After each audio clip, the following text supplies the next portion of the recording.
Mr. Deora, you are in US now, the last leg of this visit, and perhaps the most important one as well. Donald Trump has been, repeatedly saying that it is the mediation that works between the two countries. Now is the time for the delegation to send out that message very clearly. How are you going to do that? Firstly, it's been a very, very successful visit. I think that the 4 countries that this delegation has visited, we've made remarkable progress. In some cases, we've reiterated India's strategic partnership with countries like Guyana, with Panama, with Colombia, with Brazil. We've been welcomed extremely well, extremely warmly. Each and every country has issued very unequivocal, I would almost say unconditional statements in favor of India. Many of these countries have many issues of their own. Despite that, unconditional support for India, unconditional condemnation against state-sponsored terrorism. And in my opinion, the US is a country which India has shared a strategic partnership for many, many decades. This is a country which people like my late father worked tirelessly to bring the relationship and the strategic partnership between India and the US to this level, where at a government to government level, at a private sector to private sector level, at a people to people level, and more importantly, I would say at a culture to culture level, whether that involves democracy, respect for pluralistic values, the common threat of state-sponsored terrorism, the common need to relook at supply chains, to reshore jobs, America to India. There's a lot we have in common. And I'm very confident that in the days ahead, through this delegation led by Dr. Shashi Tharoor, the government of India, the parliamentarians from different parties who are here with Dr. Shashi Tharoor and me, the people of India and the people of the US will receive an overwhelmingly positive response from the government of the United States. Pakistani delegation is also here. Do you think this timing is deliberate?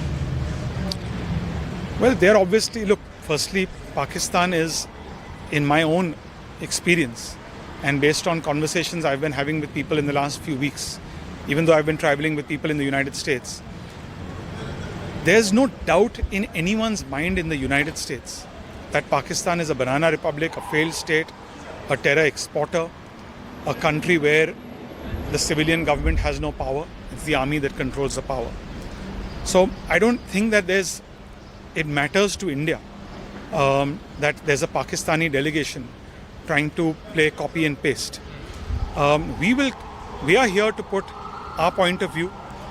We are here to tell the world, not just the United States, but the world, in 7 different delegations in many, many different countries, that India has had enough. And just like countries like the United States have every right to protect themselves, have every right to take out terrorists, whether they're state-sponsored, whether they're non-state actors, India has that same right. And for India to grow, for India's economy to thrive, for American investments to continue to perform in India, India needs peace. India needs strong borders. India needs security. And that's all we want to do. We want to live in peace. We would prefer it if we have a stable neighbor. Nobody wants an unstable lunatic living next to you. But sometimes when that country wants to destroy itself, there's nothing you can do except protect yourself. And that's the message we want to take to the people of America. That's the message we've taken to the previous 4 countries. That's the message that every one of the 7 delegations is taking to the respective countries that they're visiting. And we've received an overwhelming response because, frankly, which country can't support that? Every country identifies with that, expresses solidarity, and every country has been telling the Indian delegations unequivocally that we are with you. So today, Bilal Bhutto spoke at the UN. In a sense, this is an attempt to internationalize the issue. How do you respond to that? Firstly, my first response is nobody takes Pakistan seriously over here. So they may get a few TRPs here and there. Besides that, honestly, our delegation isn't looking at what Pakistan is doing or following what they're doing. And in my opinion, the Pakistani state, regardless of the offensive they may launch is widely known, especially in America, as a failed state. Every American knows that 9/11 was planned in Pakistan by the Pakistani army and by the intelligence service. Every American, if they have forgotten, then it's our duty to remind them perhaps, knows that the most wanted terrorist of the world was not hiding in an Airbnb apartment, but in a home just a few kilometers away from a military base. So in Pakistan. So this is something which is well known. No amount of whitewashing can change that perception. But as I said, I really believe our goal, especially in a country like America where we share strategic partnership, is to also elevate the discussion beyond Pakistan.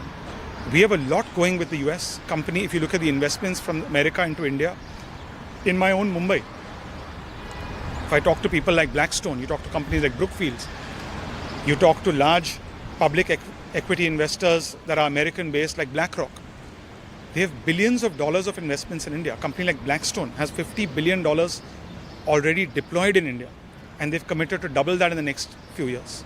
A company like Brookfield has about $30 billion deployed in India. A company like BlackRock has almost 15 to 20 billion in Indian equities. So this is a strategic partnership that is economic, that is strategic in nature, and as I said, it's people to people and cultural in nature. And those partnerships, nobody can shake that. So we're very confident of that, yeah. One last thing, Deora, you're speaking to the media as well. You have second lectures and sessions at the National Press Club. The Western media, has not been very kind to the Indian story. Do you think there is a reason to reach out to the Western media, tell them the real story? I wouldn't know I wouldn't be able to say accurately whether the Western media has been pro-India or anti-India. And frankly, I don't know what the government's view on this is, but if you ask me what my personal opinion, it shouldn't matter. We as India know what we're doing. We in India know that we're a peaceful country. We in India know that we're the land of Mahatma Gandhi, we're the land of Ahimsa. And we in India know that we are doing our level best as a federal structure to take states along, to take people along, to take political parties along, to grow our economy, to lift people out of poverty. And if the Western media has a bias against India, that's their problem. So we are here to put, we're not here to sell a story. We're simply here to share the experience we've had, to talk about what India has to offer to the world. I just read recently that the Axiom space shuttle that's going to the International Space Station will be piloted by an Indian. Yes. And he will be the second in command on a very, very crucial mission which benefits not just America but the world. So that's what India offers to the world. And that's the soft power that India is recognized for. India is recognized for its culture, it's recognized for its economic power, it's recognized for its peaceful growth, it's recognized for its non-violence. These are the things we export to the world, and these are the things which people know about India. So if somebody has a bias, it's their problem, frankly.